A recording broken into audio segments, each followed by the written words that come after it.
Hi, good evening everyone, and welcome to tonight's North West and Northern Ireland Monitor Farm regional meeting. I'm joined tonight with the Monitor Farm hosts from across the region, Richard, Bill and Joe, and Henry and James. As always, we'll start with the housekeeping points. You are all muted, we can't see or hear you, but you do have the functionality to send us in messages, whether that be that something you want to ask, or if you are having any technical issues, please do that in the chat function. Also in the handouts, there are some troubleshooting information to help if you're having issues with the audio. As I said, if you have got any questions, please do feel free to send them in. We are due to finish at 8 o'clock, so shouldn't take up too much of your time this evening. And we have got basis and Naroso points for this webinar. And if you'd like to collect those points, if you can put your information into the chat function and send it through like that, or follow up afterwards with an email to me, I'll make sure that's sorted. This is being recorded, so if you have to dash off, please don't worry. The recording will be available from tomorrow. And if you want to catch up on something because you found it really interesting, you can do so. And obviously the typical cheeky Twitter plug. So we've got our 3 monitor farms from the region. So we've got Richard, who's been a monitor farmer for the longest, so we'll start with you. So you're based in Downpatrick. Henry and James, who are our newest monitor farm, only starting last summer. And Bill and Joe, who farm in Hale on the banks of the Mersey. So without further ado, we'll head over to Downpatrick. And for this webinar, I challenged these farmers to come up with some pictures that show off certain things. So what we're going to do is we're going to have a look at those. So starting with this picture, Richard, what is this picture and what's it all about? Well, that's our first ever loaf of homegrown, home-baked wheat bread. With growing XTs this year, it sort of gave us an option to cover all bases. And with having the farm shop, I wanted to see if we could take it through and use it for our own baking ingredients. We're all about grow local and shop local, so sort of trying to put that into practice, and thankfully it has worked well. Like for our climate here in Northern Ireland, we've still got a protein of just over 14%, so was really happy with that. And we'll just try and take it from here bit by bit and see if we can build on it. Use it for baking our own breads and scones and whatever in the farm shop, and then if all goes well, we'll have the opportunity to bag it up and sell it as our own home milled flour. So that's a wee bit off, but we'll start small and see how we can get on. Trying to add a bit more value to our crop. A lot of people will talk about if you're growing grain, you're sort of a price taker on the world market. So see if we can, through our own outlet, grow a wee bit more value in the crop. So yeah, we'll see how that goes. Have you had many rejections, Richard? Thankfully, that's an upside of selling it yourself. Maybe not. Maybe your own worst enemy sometimes. But yeah, that makes it a wee bit easier. You've control of your market. Have you got more milling wheat in the ground this year? Yes, we have a lot more XTs in this year than we had last year. I'd hoped to put in some Group 1 wheat, but prices and availability this year, it just didn't seem feasible. So we went with what we had and used quite a bit of home saved seed as well this year to cut the costs at nearly £600 a tonne. So yeah, but based on last year's going, the XTs yielded well, didn't have a high disease program. So if we could hit all those marks with low disease, low spend, and a higher output, we'll be ticking all the boxes. But that's in the dreamland. Cool. So what's next? Tell me about this photo. So this is something new we did this year for the first. We introduced liquid fertilizer. Part of it was to do with trying to activate the fertilizer in our potatoes, because we don't use as much fertilizer for growing our potatoes, but you still want the bit you have to work. Plus April and May, this last number of years, regardless of the fact that we're having lots of rain lately, have always been dry. So those critical times when you're trying to get your your main applications onto the cereals, it's sitting there on top of the ground doing nothing. So we thought we'd take a go down the route of liquid, and so far very pleased. The results are showing well. If you miss a wee bit, there's no forgiveness is the problem, which is good because it shows you that it's working. Another positive I found was, we haven't got much manpower here, so I could pull into the yard, fill the sprayer, and go and do 30 or 40 acres very easily. You weren't chasing bags around the yard and around the field. You didn't need an extra shed to store the fertilizer in. It was a wee bit easier to forward buy because you tell them what you need for the year and call it off or get it into the tank. Just this week we had 3 loads delivered for this season. I'll call the 4th one off, but that's all booked, set price, so I kind of know now what I'm dealing with for the season. I'm not panicking, and so far it's worked well. Do try to apply it late in the evening to cut down the risk of the sunshine scorching it or anything, and so far it's worked well. So yeah, very pleased with liquid fertilizer. Cool. So this one, is this representing something you wish you'd done differently? Yes, it's actually a very informative thing, but I wish it would have been fit to sow a wee bit earlier. The conditions actually were there in September to sow, and as a lot of us know, and a lot of people get told, you hold off to cut down disease, etc., etc. But we're very much increasing the risk of getting drilling done at all. So that meant that the winter barley trials didn't go into the end of October, which was too late really for the following weather. If we had a good few weeks, well, that would be different.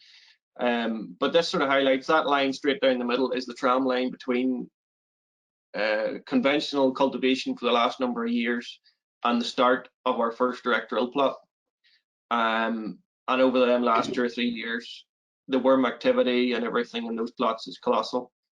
And the green was all there. That's not to do with the grain not growing. That's simply to do with the rotivation effect of the crows taking the worms out, that they just pulled everything, rotivated the whole shebang, and left us with very little. But it was good to see that the worms are there. We just need to make sure we have more of the farm so that they can spread themselves out and not do so much damage in a small area. But it stops at a line to where the next plots begin. So I'm taking it as a positive, but it's not easy to look at initially. But hopefully, long term, it's a benefit. Yeah. Something out of your control. Yeah, the weather seems to be very much out of our control, and it's either too wet or too dry, and probably always at the wrong time. In April and May, when we really need rain, this last number of years we've struggled in our part. We are drier than most other parts of Northern Ireland, I will admit that, but with not getting the last of the wheat in, partly due to veg farmer too slow in taking out his leeks and fiddling about, we missed the window for winter wheat, and we decided we'd put maize in as an alternative, and we have options around us, and there's a digester and there's plenty of livestock farmers. We thought we'd get rid of it somewhere, which we have. It's going now, but just to get a bit of moisture to get it established, we had to plough, and as you can see, there was very little of it. So the plough still there as an option. In general, we've gone down the route of trying to reduce cultivation as much as we can, but it's still there as an option, and we tried to bring a wee bit of moisture to get the maize up and away. So yeah, it's very much beyond our control with the weather. Great, and you've got a little video to go with this. Yeah, we're just going to play a wee video here to highlight some of the other farmers in our business development group and stuff of how their crops are looking now over the winter.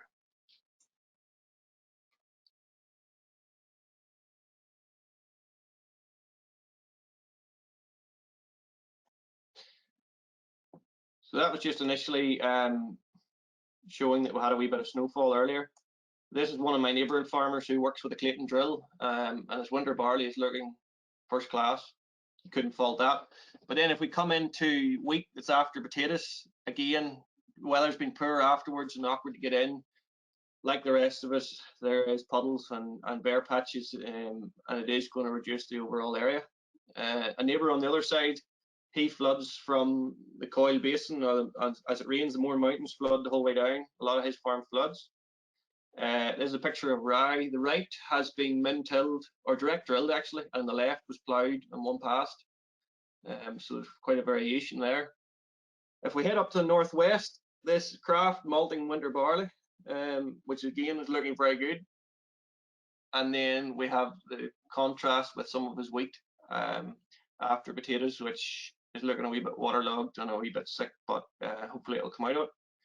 And then his neighbour, who has Orwell winter barley, again looking exceptional. But as we'll see, it compares with some of the others, a slight variation. Some of the other fields of winter barley, that was ploughed and power harrowed actually. The previous one was min-tilled, so a complete role reversal. But the water's a problem. And then his oilseed rape has been decimated by pigeons to add to the top of it. So this is back to ourselves. And in the foreground is our winter oats Muscani, which is looking exceptional this year, first class. We have wheat, everything from this to bare. Very well pleased with some of it. And then this is after this year's maize. And then we have a field of wheat that was late drilled into good conditions.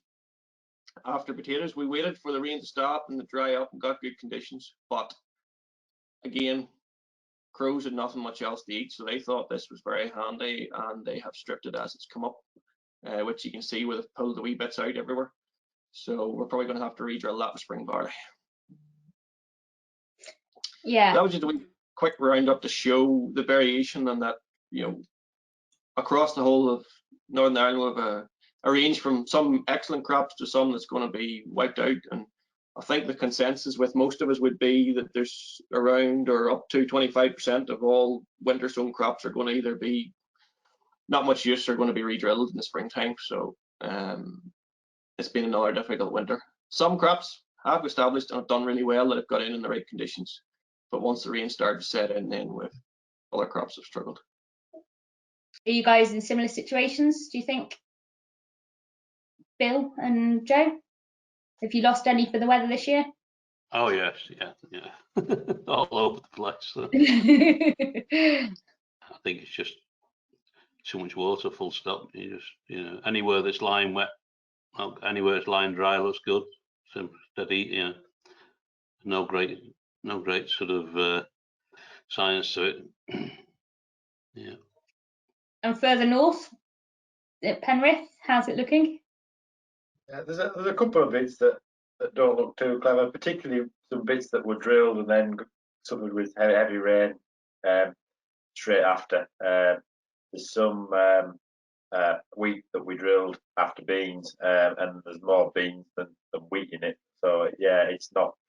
It's just gone to puddle really. It was sort of drilled at the wrong time, and yeah, but other than that, it's not too bad.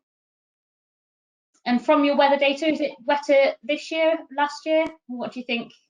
Are we in a slightly better position than last year, do you think, or not much of a difference? I think short term, I think short term there, this time last year we had our early potatoes planted, and we've had more rain in the last 10 days than we had pretty much in the whole of January or February. So yeah, we're coming from a not great situation, but we've had an east wind blowing, and thankfully we have missed the snow so far. I think we have snow and rain to come Friday and Saturday, but there's been colossal drying, and we were actually spreading lime today. The ground was that dry to carry. But yeah, we're at this stage last year, I think we're in a far better position than we are this year. But I would say most of us have drilled more crops than we were able to drill last year. So I suppose from crop in the ground we're better, but maybe conditions we're not really any further forward. And James, did you have something to add?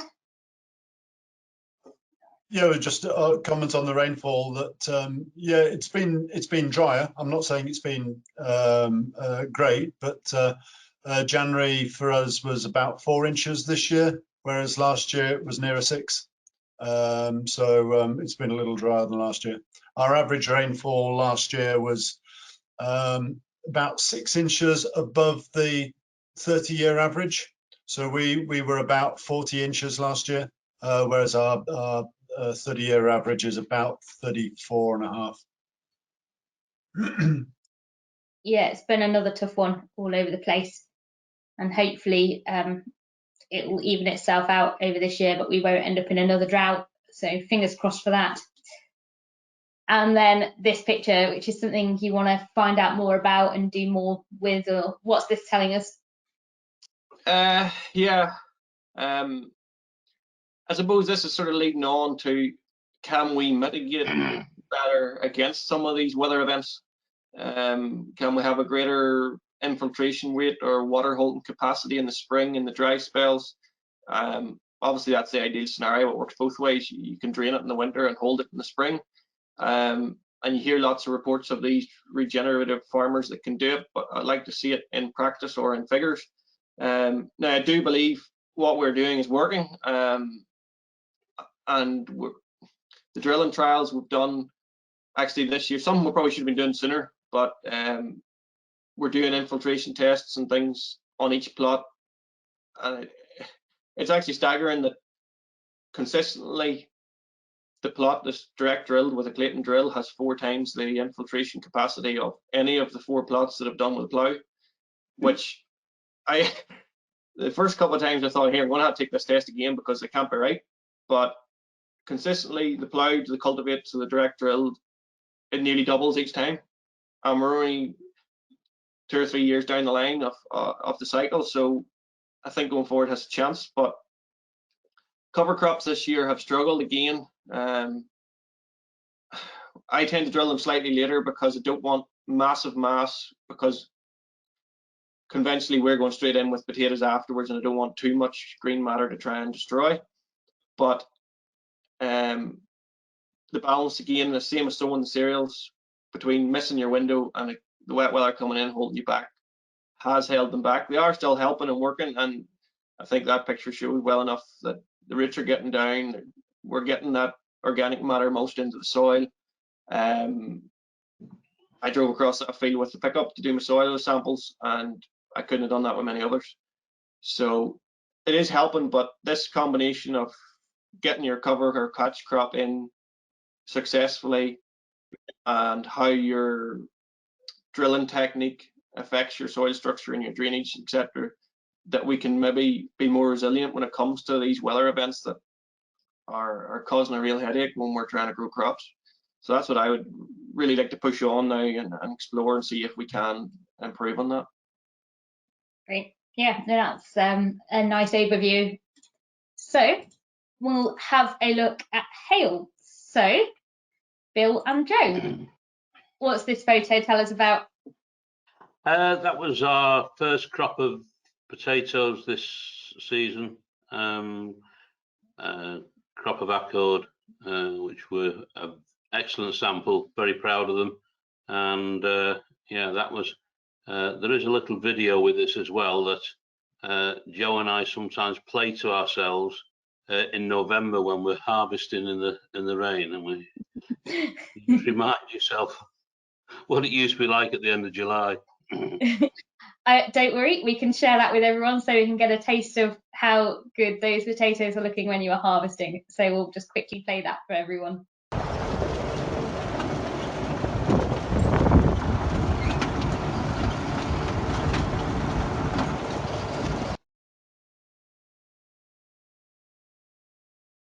That's great. So they looked really good, and they've all gone for chipping again this year. They've gone into chip shops. Yeah, they've all gone to chip shops. Most of the potatoes have gone this year. We did have a little something slightly different. Our Monash Piper, we had about 500 tonne in store just before Christmas. The trade has been very slow, and an opportunity came to.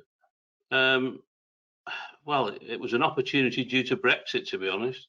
The buyers on the continent were thinking that on January the 1st there'd be a tariff, so they went mad buying in December, and we sold them 400 tons of Piper, literally shoveled over the side into bulkers, and off they went. The tariff didn't come, so but anyway, that was yeah, they'd already bought them, and we got rid of all our Monash Piper quite quickly. So which we're pretty grateful of now because the trade is very slow. Yeah. Yeah, it's one of those things, but you have to take it when you can get it. Well, And, that's it. It came along, and it was, you know, you can only sell them once. Great. So these two photos. This is something that you've done new or differently this year, and Joe's still got his cattle. How are they going? Yeah, that's Joe's little baby. I got rid of the cattle off the farm 30 years ago and had no great desire to see them back again. But since Joe's joined the business, he wanted to have a go. So we bought 14 head of Highland cross short-horn cattle.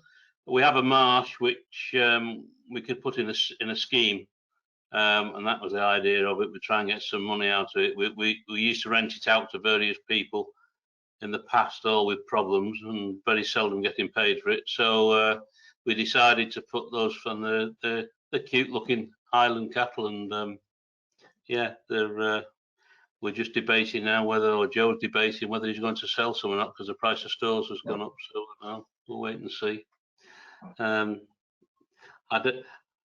Yeah, they might make a profit, much to my surprise. And if not, they're been busy. I never did. I'd had them for about 15 years, and I don't. At the end of the day, I don't think we ever made a profit out of the suckler cows. But anyway. Yeah. And then the photo on the right is looking at your winter barley. Right. So yeah. Something new. Why winter barley this year?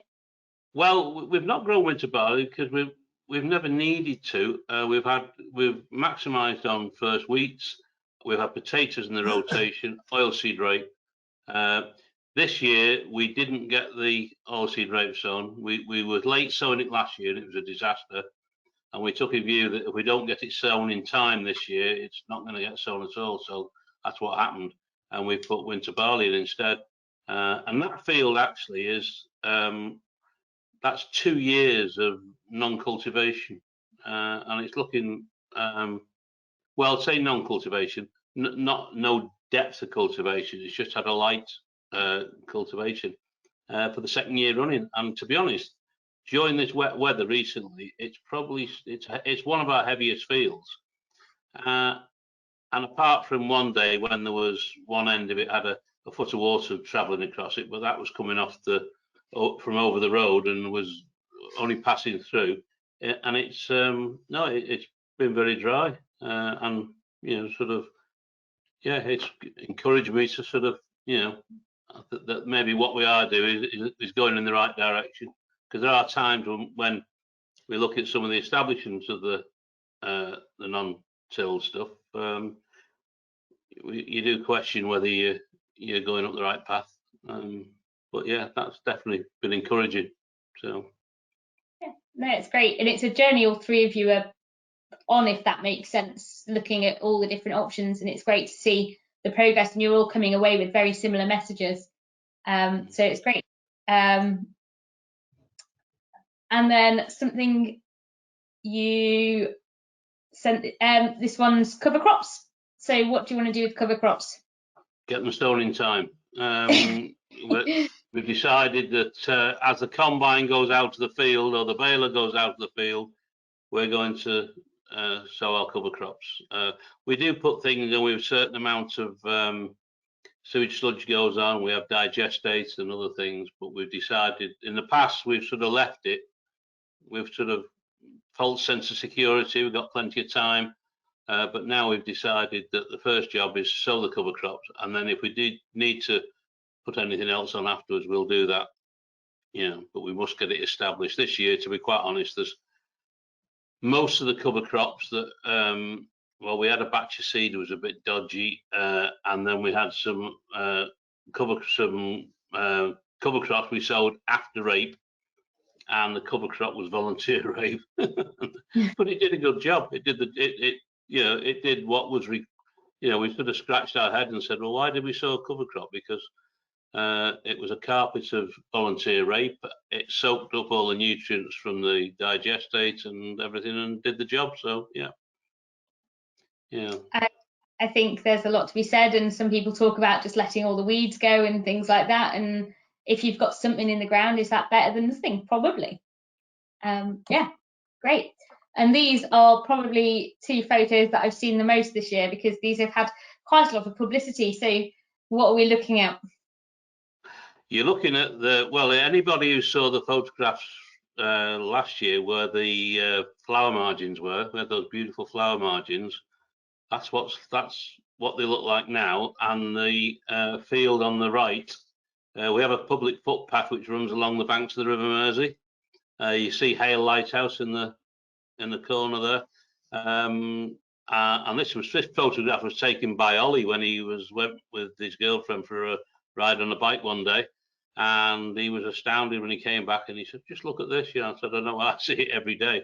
But when we started lockdown, we always had walkers and local people taking the dog for a walk. Some people come with their backpacks and go for a walk, but you've never seen the quantity. The whole village has been, you can't find a parking space anywhere, and there's tribes of people arrive. It's like as though we've been discovered, the sort of, and it's only just recently, this last 2 weekends, the police have been actually coming and taking people's registrations to see where they live and turning some of them away because they've had that much flack from the residents, because the residents are just fed up of coming to go out in the car and can't get down the drive because somebody's parked over the end of the drive, or they can't get, I mean, it was a nightmare a couple of times for us trying to get into the farmyard where people are double parked and you turn up with a wide implement and that's it, you have to wait until somebody comes back. We've decided, we haven't done it yet, we decided the next time it happens we're just going to put a tater box behind the car and then say, right, for a little, it's an agricultural wheel clamping. So, and all of these people have chosen to walk on your wheat crop instead of on the footpath? If you look on the footpath, the state of the footpath, it is muddy, but it's a lot. But that's not unusual, to be honest, because when they made the footpath, it was a Mersey Valley Partnership did it. They decided the best way to make a footpath was to go and dig out a little sort of, about 3/4 metre wide trench for the footpath. And the first thing it does when it comes wet, it fills with water. And the driest bit is on my field. So, but yeah, and I mean, what you can't see to the right of that, there's also people trekking right across the middle of the field as well, and with the dogs and sort of, and they don't want to walk on the footpath because it's just too muddy and they'll get the white trainers dirty. So they they decide it's and gradually as it gets wider and wider, you'll see it. At one point when it was really wet, we were getting about a metre a day, so there was going on to the width of the footpath. Luckily now it's dried up and frozen, so that's stopped.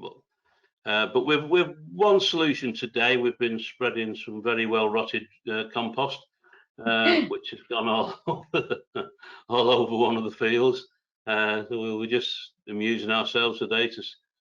We didn't see any people walking up the field when we finished at 5 o'clock. They were staying to off the field, so that might help. Yeah. And is that something you guys have seen as well? James and Henry, have you seen more people out and about? Have you had problems with people on your land and things? Not so much people on the land. We're very fortunate. We only have really 2 public footpaths that cross the farmland, and because they're not particularly enjoyable where they are now, because the M6 goes down the side of one of them, so that's not a particularly popular route. No, we don't have a lot of access onto the farmland, so we're not really bothered. Seen a lot more people on the roads walking, but yeah, and the associated litter. And Richard, have you had many people out? There's lots of people out on the roads, but thankfully for us, we don't really have any public footpaths or field access, which keeps us a wee bit more secure from that and gives you a wee bit more ability if they are there to say, hold on a minute, you shouldn't be there. But yes, the activity around the side roads, and again, the parking is an issue. You could come down the road with an implement and and you ain't going anywhere for a while.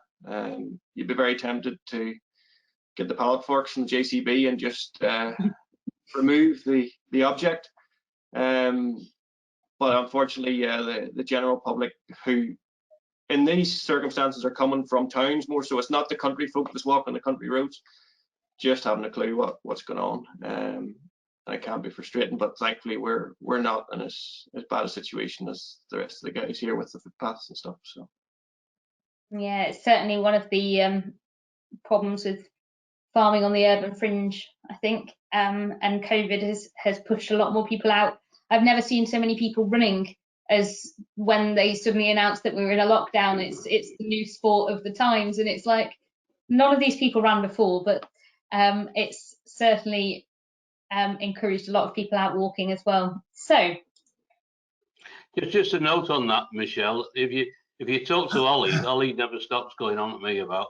He said he thinks it's fantastic because he said he thinks I should have a coffee stall down there selling coffees and cakes and things. So I've invited him to go and do it, but he hasn't taken me up on it yet.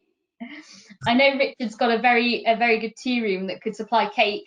So we could be on a right winner at this point. But I can imagine that it would be a popular spot near the lighthouse where you could put a little hut and sell tea. I don't think that would be a problem. But then what's these photos? And I love these. They really highlight the different seasons. So this is 2 photos of the same place. What are we looking at? You're looking at, on the left-hand photograph, we've got access to some compost, and we applied one half the field liberally, and we didn't apply the other field, the other half of the field. And then that was just after it was spread. We then drilled into that, didn't work it in, just drilled straight into it. And the field on your right, the picture on your right, sorry, is the same field. I think today, was it? Yeah, that was today. With the the right hand side, it does look, I think the observation Joe made was that on the left hand side you can see the rows, on the right they've all joined up and filled in. So yeah, it's other way around, beg your pardon. Yeah, but we're hoping to run it for 3 years, and then sort of see at the end of the 3 years, what and the amounts of compost on it are, probably a lot more than you would ordinarily do, but for trial purposes, I think we can get away with it. Yeah, that's great. And even for me, I think you can see the line in the photo from today, and I think you can see the differences, and it'll be really interesting going forwards, looking at the impact on the soil and even in the crop, and seeing, particularly after 3 years, of what a difference that makes to the growing crop. Brilliant. So Penrith, what's going on? So something you're proud of. What are we looking at? Well, this is a field of winter wheat that we drilled after oilseed rape. The difference is we put a catch crop in. But we're unsure whether it was the legumes that we sowed, which were Phacelia, vetch, and Berseem clover. There wasn't masses of them, to be honest. It was a good mat of volunteer oilseed rape, to be honest. So what's actually done the benefit, I'm unsure, but it's definitely done something by us cultivating it. So yeah, we're happy with that. Yeah, it's a good looking crop. And then something you wish you could change. What's going on? Well, unlike Bill with his walkers, we've had an army of pheasants. Partly with COVID affecting the shooting. Although, to be fair, even before the shooting season would have started, they'd had a good go. So this is some of the rape. We were really happy with getting it established. It's on some of the stickier, trickier land that we have, and we thought we got it in, and it was pretty good. And yeah, the pheasants have had a bit of a field day, really. It looks like we haven't we've missed drilling headland. But anyway, yeah, it is what it is. We'll have to think of some way of doing something with that in the spring, whether we put a cover crop in, and yeah, haven't quite thought that far yet. What would you guys do? What would you do with it, Richard? Yeah, to try and open up the headlands, I suppose, being that part of the field, a cover crop could be very beneficial, or you could use it as wildflower margins to encourage your beneficial insects to help with your pollination of your oilseed rape. But yeah, I think something that's going to help open up the soil and add an advantage rather than just doing it for the sake of it would be a good way to go. Bill, what would you do? Get rid of the pheasants. I've got the same problem. And you try and get the shooters to admit that that's what's causing it. They'll come up with every other excuse under the sun of what's causing it. And I've had it time and time again. It does puzzle me sometimes though why they always seem to go up against the hedge. They sort of, you think to yourself, you know, they always start at the edge and sort of eat the way in, as though, I suppose, yeah, that's where they're probably a bit more comfortable. But yeah, I've had it sort of time and time again. We've had it this year. We've had on one of our crops of potatoes, they started digging all the potatoes up on a sandy bit, and as you could go past, and they were all like chicken scratching, and we had about half an acre or an acre of potatoes all green. You know, nuisance. The issue, I guess, that we've got, as Henry says, it's sort of COVID related in that there was no shooting in January. So 1,500 birds that would normally be off the spot by now are still roaming around. And it's a double whammy for us because we provide the wheat for the pheasant shoot. So if we start pulling the wheat back off them, the pressure on grazing, you know, standing crops is going to be immense. So we're stuck between a rock and a hard place, really. We either stop feeding them wheat and save money that way, and then they have this effect on the crop, or else we continue feeding them wheat, which is not ideal. Yes. The option about putting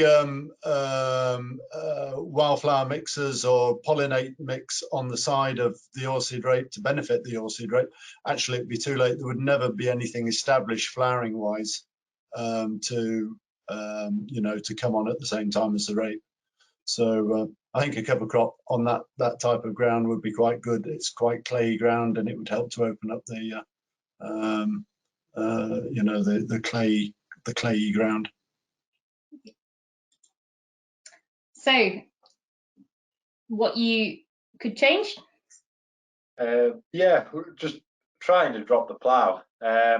This year, with us harvesting wheat in sort of mid-September, mid-Feb, a bit excited there. Yeah, we can't then get the chit of the volunteer wheat to then drill winter barley, because we basically want to be following the combine with the winter barley. So we haven't been able to direct drill or min-till any winter barley in this year. We've had to plough it all, which is really something I want to move away from. So to try and do this, we're trying to expand the rotation a bit and get spring oats a bit more rigidly set into the rotation and at a bit greater area, such that we can follow spring oats with winter barley, as we can control volunteer oats in the barley. So yeah, it's something we're just trying to do, but I'm not brave enough to sell the plough just yet. Anyone else in a similar position? Yeah, I think I've told you before. We've not used a plough for 20 years, and we've had a clear out this summer, and we said, right, a lot of the buildings are full of machines and things that really just taking up valuable space. So anything we've not used for a while, we sold it. And we sold our plough this summer. And this autumn, I went and borrowed one off a friend of mine to do some ploughing. So yeah, such is life. What did you plough this year, Bill? It was some land that was sort of had a lot of grass and stuff on it, and we decided we hadn't got time to do all the necessary things. We were in a rush, so we're not going to get it sown, so we just literally ploughed and sowed it. You know, we sort of followed the plough, and to be honest, it looks quite good. You know, it says, but we got too late. I think, you know, it was fire brigade action. We probably did the right thing. Well, we had to go and cadge a plough. And then these photos, and these look great. What are we looking at? Well, we've tried cover crops for the first time this year. We've just done 10 acres or so. Time was a problem with us harvesting quite late. That was where some of the cover crops were planned to go. I had planned to do a bit more, but anyway, we sort of ran out of time. With that black oat and Phacelia mix, as you can see on the right hand side, that there's a fair root on some of the Phacelia, and that's an average. That's not the biggest Phacelia plant by any means. So we've done a bit. We've done a strip and left a strip. So we'll see. Hopefully in the future whether it's had any had a positive benefit. But you know, just trying to. The plan is to increase the area. Well, so that any spring cropping has a cover crop in prior, but how we can get it established, methods, mixes, how we can then destroy it effectively as well, is all very much, that's what we're sort of going to have to trial in the next few years and play with it really. I'm planning to put some sheep on that next week, and hopefully they'll destroy it. I don't really want to destroy it with glyphosate if we don't have to, but I think we're probably going to have to. I think I'm kidding myself that we won't, but it'd be nice to try and hammer it with some sheep first. Be worth mentioning that we have in our old HLS and ELS agreement about 80 acres of overwintered stubble. Mm-hmm.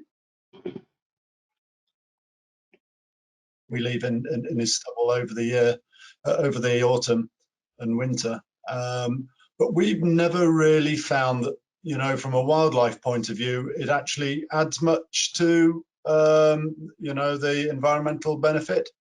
So I applied this year for a derogation to allow us to actually put cover crops, and we got a derogation to put cover crops in all of our overwintered stubbles, saying that it was a trial and, you know, we believe we were going to benefit from it.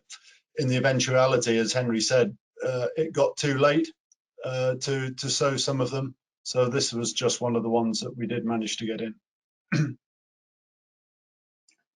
It's interesting, you're all working with cover crops as well, and it's interesting that you all do it in very similar ways, and it's great that the learnings are actually quite similar in terms of getting them in on time and making the most of them, and it's all about the soil at the moment as well, and it'll be interesting to see what they look like after they've been grazed and whether you get away without having to glyphosate them. Henry, you'll have to send some photos through. Yeah, we'll see how hungry the sheep are. Yeah. And then it might be worth just asking the others, do you benefit, do you think you benefit from overwintered stubbles, or do you think it would be better in a cover crop? If you had any sort of, you know, uncropped areas over winter? Cover crop every time for me. Yeah, I don't think there's any question about it. Like I say, that there's a stubble. Yeah, I don't really think it. Well, I did explain to me about basically, you know, we shouldn't have any bare soil showing any time, because we're just wasting nature's energy, and the more green cover you can have, you're converting that sunlight into carbon, and we're improving, you know, that we're just wasting space, and I think that's my philosophy now, is to sort of say, right, yeah. I certainly agree with Bill there too. In the first year we grew the cover crops, I diagonally split into 3 a potato field.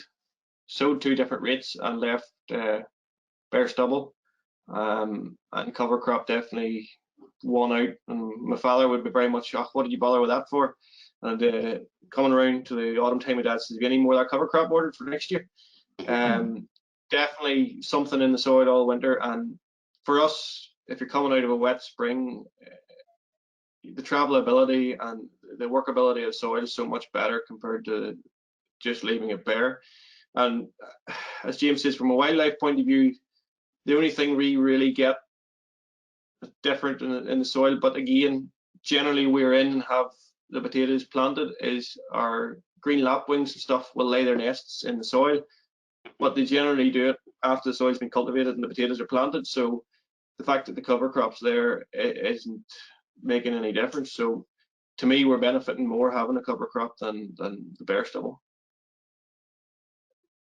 It'd be interesting to know the philosophy going forward, because obviously there's a payment in the old schemes for overwintered stubbles, which we took up, but actually we wonder whether in elms whether there'll be an enhanced payment for cover crops over winter stubbles. I'd like to think so. Keep wondering.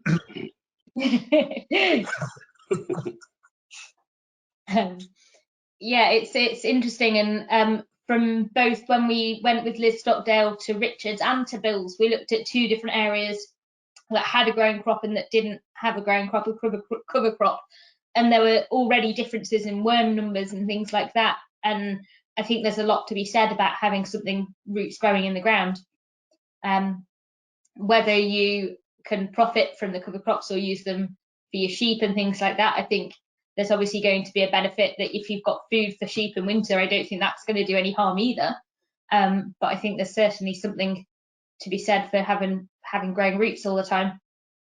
My only worry with sheep is, fine once you get to this sort of time, but if you start grazing cover crops in November with sheep, to me that defeats the object of having the cover crop. People argue otherwise, but yeah, I'm wary about grazing sheep on them all, but yeah. I think you've got to find a way of making it work for you and making sure they're destructed in time and things like that. That's always the big debate, I think, isn't it? And that's why people bring sheep in so early sometimes, I think, isn't it? To help with the frost help and stuff like that as well. Helps feed the sheep as well. Yeah. Saves you a bit on that. And then the last photo we've got from Penrith is something that you're trying this year. So what are we looking at? Well, we've done a trial this year and we'll continue in the spring with a product called LCBF Boost liquid carbon-based fertilizer. It's basically like a molasses-based liquid which you spray on, and allegedly it feeds soil microbes. There's been some fairly rigid studies that have shown benefits in a lot of crops. So we've tried it on some barley, some rape, and some wheat, and we'll try it in the spring on some fodder beet and some oats as well, and just see what it does. Can't really see a difference yet, to be honest, but we've only put 1 application on, and we'll put another couple on in the spring. In theory, you can apply it with other pesticides. For this year, as we're just trialing a few tram lines in each field, it'll probably just be easier to just go around with the sprayer and spray all the bits that we're doing. But if it worked, it's something that we could add to the tank mix, not create any extra work. So yeah, that could be an option going forward, but we'll just see if it works for us. Yeah, it'll be really interesting to see it, and I don't think you could judge anything just from the 1 application so far. I think probably something that's feeding the soil is going to take a little bit longer to be seen in the results in that way, I guess. If anyone has any thoughts, soil liquid carbon fertilizers, anyone have a look at them or anything? Oh, it's something new. So we'll see how that works out, and it'll be interesting to follow over the next couple of years. So that brings me on to my next slide, and that is something. So at the end of every webinar, we take everyone to a survey, and one of the questions we ask is about what do you think are the challenges, and what do you think you should be doing? And this image is a culmination of all of everyone's thoughts. The bigger the font size, the more times it's been mentioned, and the more important essentially it could be. But they are just the topic areas. So I challenge you guys, and I also challenge everyone listening in, if you can send in your thoughts in the chat in questions. I want to know if you could have one question answered, that we could do the research, or maybe we have the research, we just need to make sure that it's out there and people hear about it. What would be your question that you would get answered? So, Richard, any thoughts? I'm writing these down, by the way, because I'm going to work very hard to find the answers. So, Richard, if you could have one question answered, what would it be? I suppose I'm going to tie quite a few of these together here. We're in the same boat at home, and having just completed a survey, it makes it a wee bit more interesting. But the loss of BPS, or single farm payment to us over here, or the reduction or change, and a basis of them focusing more on the environment, your carbon footprint, and soil, which is the three in the middle, all come at a cost to the farmer at the bottom. So who's going to pay for it? Because the customer is not going to pay for it. The customer doesn't care about the environment or the carbon footprint. There is a minority that do, and they shout very loud. And us as farmers all do care about the environment, and we want to do our best. But we have to do our best matched with it costing money. So if we're going to do extra things by regulation that don't make us money, certain things, cover crops and stuff do, but how is policymakers going to focus that on either being cost effective to the farmer or paying the farmer an adequate amount of money to subsidize the fact that they've had to do the problem? I think your question is ultimately about that big blue word in the middle, or whatever that scheme is going to be in Northern Ireland, and however that will work out is understanding what the new policy is going to be. We did do a webinar on it a couple of weeks ago, and I will share the link to this on Twitter in the next few days to point you into that direction if you haven't already seen it.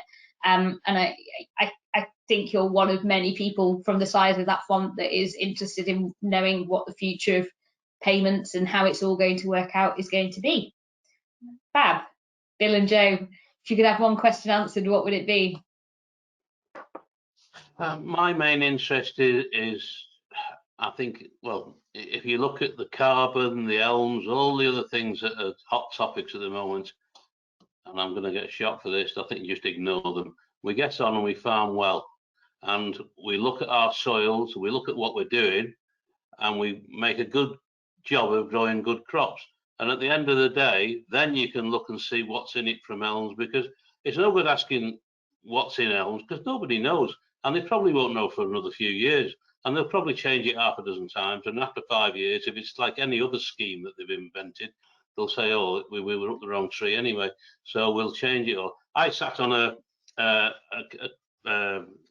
webinar the other day for the NFU about carbon. It really did sort of, you know, I mean, poor old cows are getting blamed for everything, and they've been here longer than any of us. And you know, I really do think, and it's the old. I'm getting a little bit sort of long in the tooth now, and I think, oh, and I sound like my dad, you know, it's like I've seen it all before. And if you wait for long enough, everything will go around in a big circle and come back to where you started.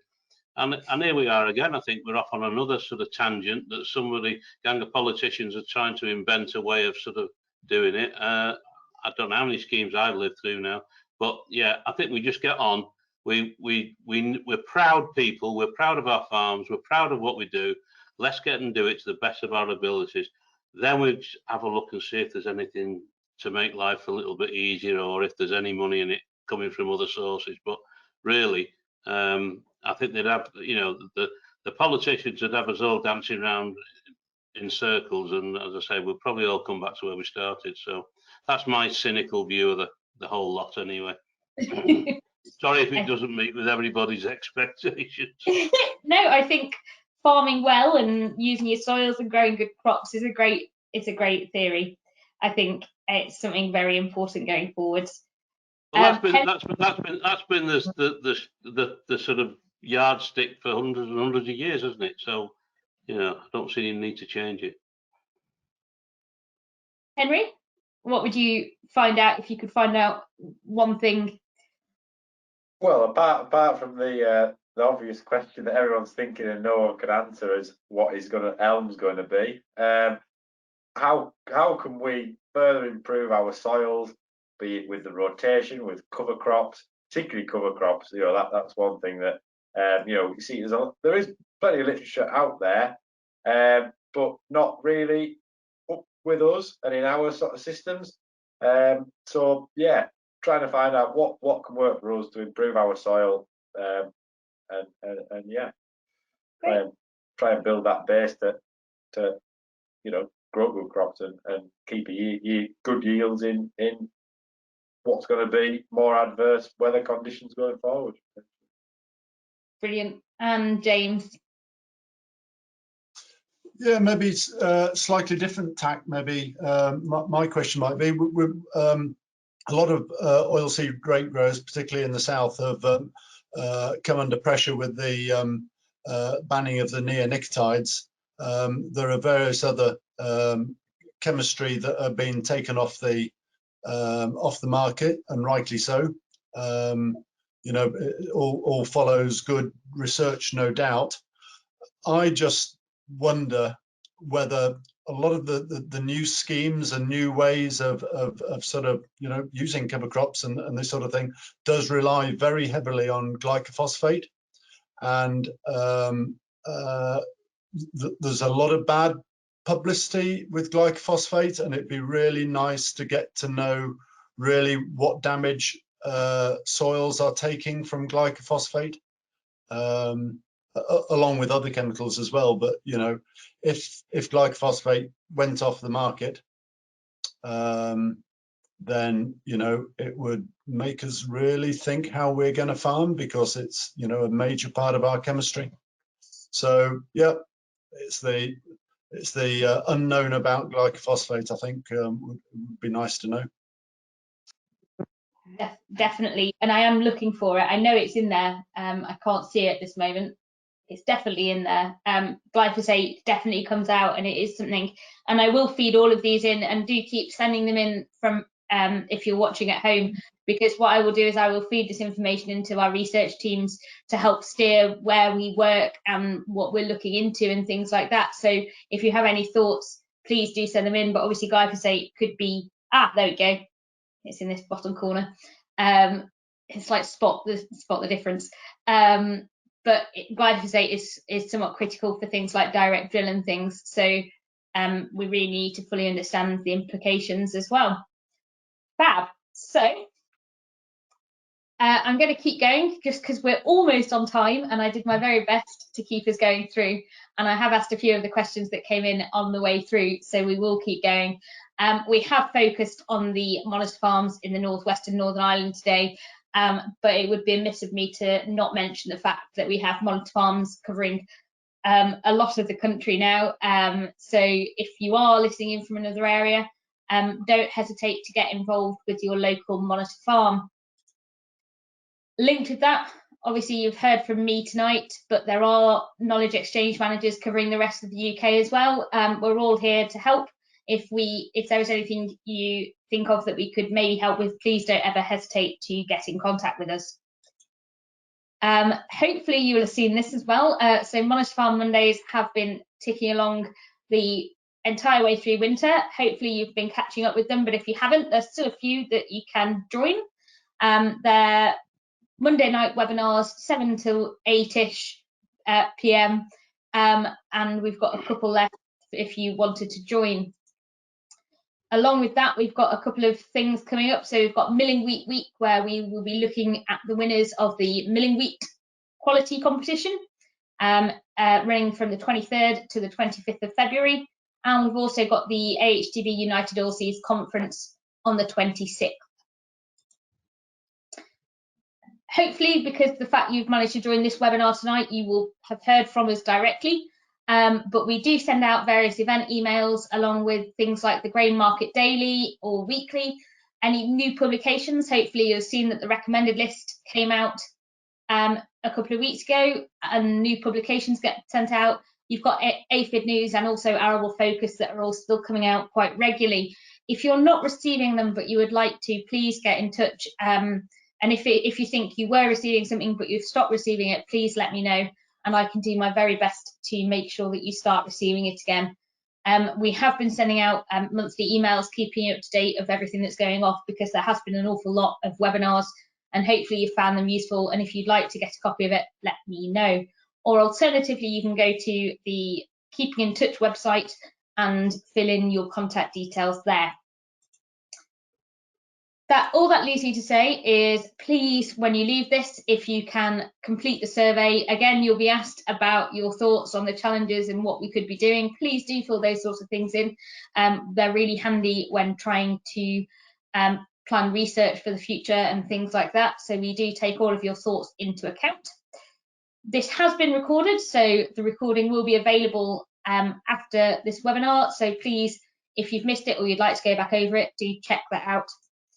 And if you've got any questions, please don't hesitate to get in contact. All that leaves me to say is a massive thank you to our Monitor Farm hosts across the region. It's been great catching up with you tonight, and thank you for giving up your time. I also need to say thank you for Christian, who's sat in the background of this webinar and has dealt with any technical issues and has kept us on track the whole way through. Thank you for joining, and good night.